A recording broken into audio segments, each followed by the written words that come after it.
Hi అండి, అందరూ ఎలా ఉన్నారు? నేను చాలా బాగున్నాను. మీరు కూడా బాగుండాలని కోరుకుంటున్నాను. శ్రీరామనవమికి మేము విగ్రహాలు టెంపుల్కి ఇవ్వాలనుకుంటున్నామండి. దానికి సంబంధించి ఆల్మోస్ట్ అన్నీ తీసుకోవడం అయిపోయింది. ఇవి తలంబ్రాల కొబ్బరి చిప్పలు ఉంటాయి కదా, అవి డిజైన్ చేసి ఇద్దాం, ప్లెయిన్ ఇస్తే ఏం బాగుంటాయి అని చెప్పి తీసుకున్నాను. దానికి కావాల్సిన చమ్కీలు, గమ్ము, స్టోన్ చైన్, బాల్స్ చైన్ కొన్ని తీసుకున్నాను. 7 కొబ్బరి చిప్పలు తీసుకున్నామండి. వాటన్నిటికీ రెడ్ కలర్ గోల్డ్ రంగుతో కొన్ని డిజైన్ చేసాం. కొన్ని శారీస్ మీద పెయింట్ వేస్తారు కదా, అవి తీసుకొని వచ్చేసాము. ఆరెంజ్, పింక్, బ్లూ ఏమైందంటే చూడటానికి బ్లూలా ఉంది, వేసిన తర్వాత అది బ్లాక్ టైప్లో వచ్చింది. మళ్ళీ ఆరిపోయిన తర్వాత యాస్టీజ్ అంటే డార్క్ బ్లూలా ఉంది. మేము బ్లూ కలర్ తీసుకున్నాము, కానీ అది కొంచెం బ్లాక్ షేడ్ వచ్చిందనమాట. వాటన్నిటికీ ఇట్లా పెయింటింగ్ వేసాము. 7 కొబ్బరి చిప్పలు తయారు చేయాలి కదా, చూస్తున్నారు కదా మీరు. కొంచెం ఇలా ఉన్నాయి, బాగునే ఉన్నాయి, కలర్ వేసిన తర్వాత ఇలా ఉన్నాయి అన్నమాట.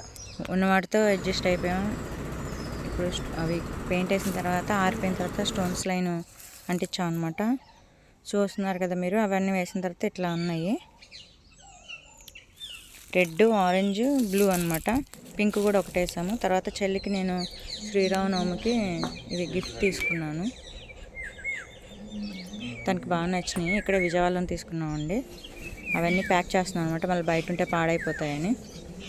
నా వీడియో కనుక నచ్చితే లైక్ చేయండి, మీ ఫ్రెండ్స్కి షేర్ చేయండి. ఏమన్నా నేను మాట్లాడే దాంట్లో మిస్టేక్స్ ఉంటే క్షమించి కామెంట్ చేయండి, నేను చేసుకోవడానికి ట్రై చేస్తాను. నా ఛానల్కి సపోర్ట్ చేయండి. శ్రీరామనవమికి సంబంధించిన విగ్రహాలు, బట్టలు ఇంకా కొన్ని తీసుకున్నవి వేరే వీడియోలో షేర్ చేస్తానండి. నేను జస్ట్ ఇవి ఎలా డిజైన్ చేశాము అనేది మీకు చూపించడం కోసం అని చెప్పేసి నేను వీడియో తీసి వాయిస్ ఓవర్ ఇస్తున్నాను. ఇవన్నీ జాగ్రత్తగా అట్ట బాక్స్లో ప్యాక్ చేసి టిష్యూ పేపర్స్తో కవర్ చేస్తున్నాం అనమాట, దుమ్మవి పడుకోకుండా. అంటే మేము ఇది మొన్న తీసామండి వీడియో. అవి జాగ్రత్తగా ప్యాక్ చేసి అవి కొరియర్స్కి వస్తాయి కదా, మనం ఏమైనా అమెజాన్లో ఆర్డర్ ఇస్తే ఆ బాక్స్ అనమాట. దాన్ని పడేయకుండా దేనికో దానికి వస్తాయని చెప్పేసి ఇలా యూస్ చేసుకుంటున్నాను. నా వీడియోస్ కనుక నచ్చితే లైక్ చేయండి, షేర్ చేయండి, సబ్స్క్రైబ్ చేయండి, కామెంట్ చేయండి. Thank you for watching.